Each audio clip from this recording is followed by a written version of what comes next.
Hey everyone, Bean here. Welcome back to EarthBound Beginnings. Last time we entered the Rosemary Manor in Spokane, and as of right now we've done pretty much everything that we need to do on the south leg of the railway. Visited Reindeer, Spokane, and Snowman. So what do you say we head up north, past Union Station, see where that takes us? Who knows? I don't know. I mean, I do, because I've already recorded this, but it's a broken bridge. Well, end of game, game over. We can't progress any further. Unless we can by going around it.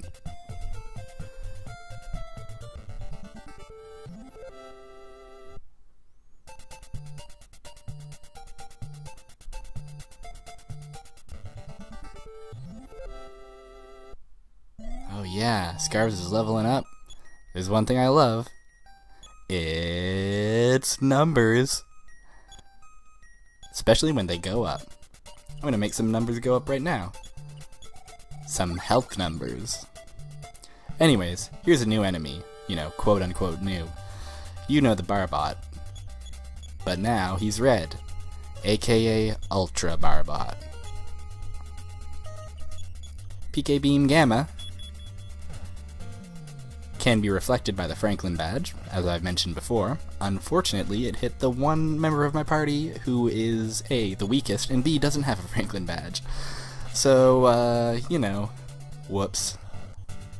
After this battle, I make sure to give Scarves I think I give Scarves Bean's Franklin badge, to make sure that doesn't really happen again. Scarves is pretty critical to the party, and she needs all the defensive help she can get at this stage. She's still very, very underleveled. Despite being underleveled, she's still, you know, a heck of a psychic powerhouse, and more than contributes her share, but just boy oh boy is she a glass cannon. Anyways, new overworld music means we've now entered the Yucca Desert. I love this music so much that I did a little dance.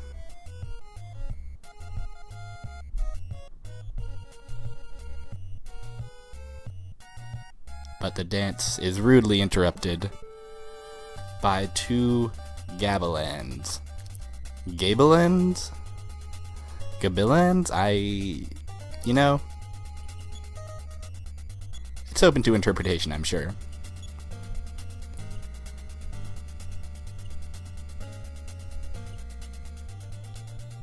So these boys are mean. Continuous attack makes them extra mean. Stumpy's already hurtin'. Bean has had a swath of his health carved away. Lucky they didn't attack Scarves, because Scarves is here to end him once and for all.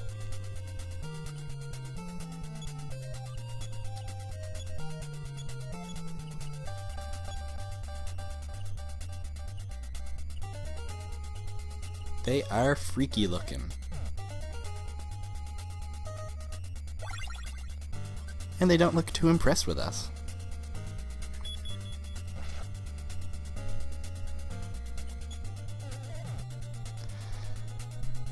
Very rude of them to dehydrate Bean.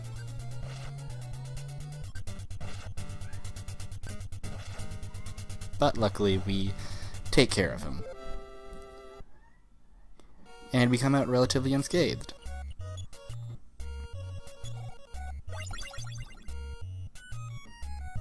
Scarves also has an extra life up gamma now, which is gonna be helpful, hopefully. So here's a cactus. Doesn't look like a normal cactus though, to me. But before we meet this cactus, we have to meet Nancy. Nancy's a robot. She's not super friendly, but she's not as much of a threat, at least in this fight, as the Gavilans were. I keep trying out different psychic moves with Scarves because I'm wondering when Freeze is going to be effective, when Thunder is going to be effective. So far it seems pretty much like I want to stick to Beam all the time. Beam almost always is going to be the most powerful one. I'm sure eventually I'll run into an enemy where Beam is not effective, and then I'll have to use another psychic move. One of these days. I'm sure Nancy has all kinds of cool tricks, but this fight she spends mostly just using PSI block, which is a little annoying, but nothing compared to the Gabalance from before.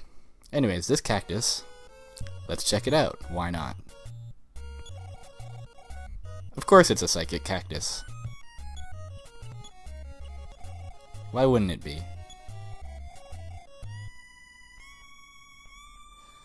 Of all the melodies, that is almost certainly the easiest to miss, the easiest to simply just walk by. There's a few hints scattered around. You may have noticed that there was an NPC in, I want to say Snowman, who talked about how there's a singing cactus in the desert. Maybe a few other NPCs mention it. There's also going to be a hint up here in a little bit, but boy oh boy. That's almost certainly the one you're going to have to go back to and find at the end of the game if you missed it. Anyways, this grizzled old veteran is camped out here in the desert by this little pond, giving out flights. Plus he has a sweet deal where if you get 10 ticket stubs, you get to ride a tank. This first flight is going to give us the lay of the land of Yucca Desert. Swirls around the singing cactus so that we go, hey, there's a cactus. Goes along the northern coast. This is our second mode of transportation that we've taken. First being the train, of course. And a game that gives you a lot of modes of transportation, vehicles. That's what I like to call a good game. Another point of interest that we just passed over, the grotto. We'll be visiting there soon. And a bunch of stumps. Those are of no importance other than just being a landmark.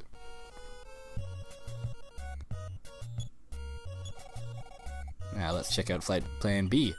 This one is going to take us back a ways and go over some areas that we've already visited. This will be a nice little trip down memory lane.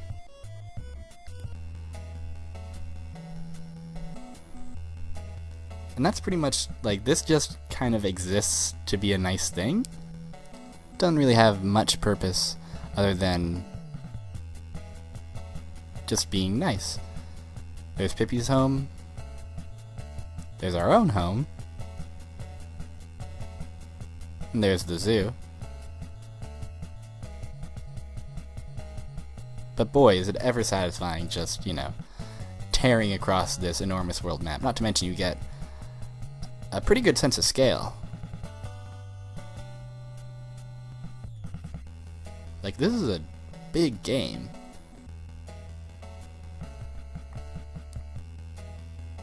Well, it's decent sized. For the time, it's pretty big, I think.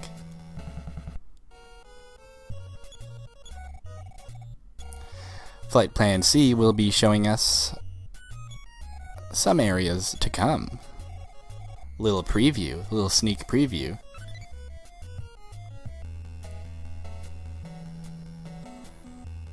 To top it all off, Theme of Plane is really good. I don't think the track is actually called Theme of Plane, but I like calling pretty much every song Theme of Blank.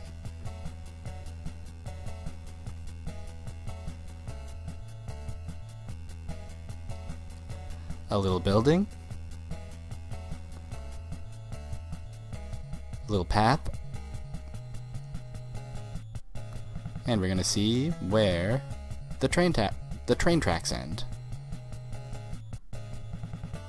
In this little overgrown zone. We'll be visiting all these places in due time. But for now, we've got a desert to cross.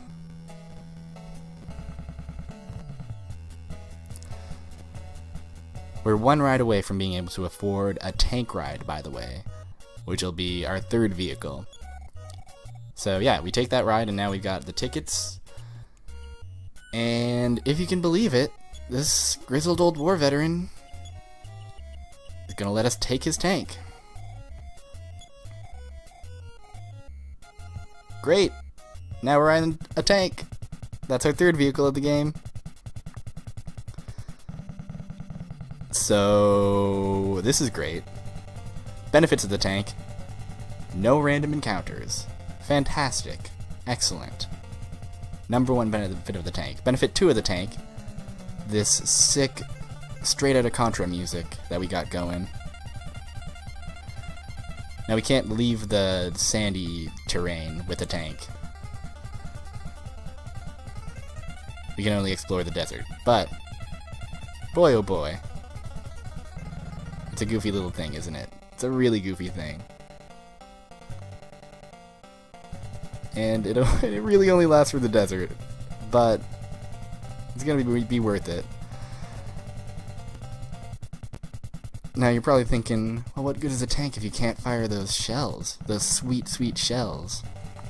Well, I've got a treat for you. We get to fight a boss with the tank. This big robot who's guarding the grotto. Now if we'd have come here without the tank, we surely would have been obliterated. But everybody gets to take turns firing the tank gun at the robot. And every attack that the robot makes is deflected by the tank.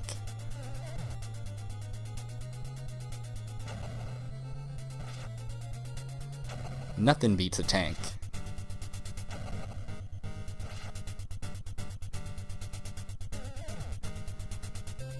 Unfortunately, the tank doesn't make it through that encounter, and we are already done with the tank. But boy, we had a good time, didn't we? We had a good run.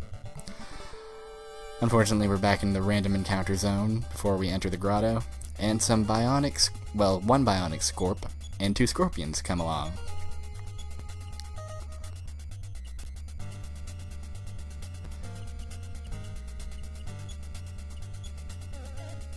Unfortunately, 2 attacks on Scars is 2 attacks too many.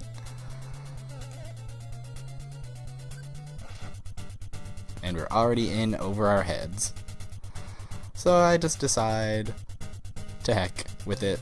Scars is already dead. We may have to just bail altogether. But we don't end up bailing altogether. We end up just kind of keep on keeping on.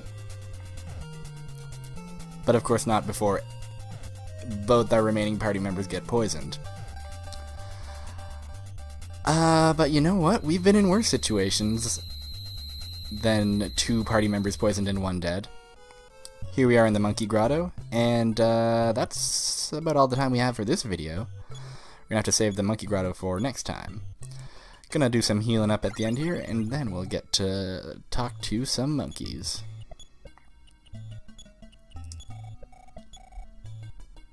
Eventually we'll get a healing move that's strong enough to revive fallen allies, but we don't have it yet. We can revive poison though. And here's a little preview of what the monkeys have to say.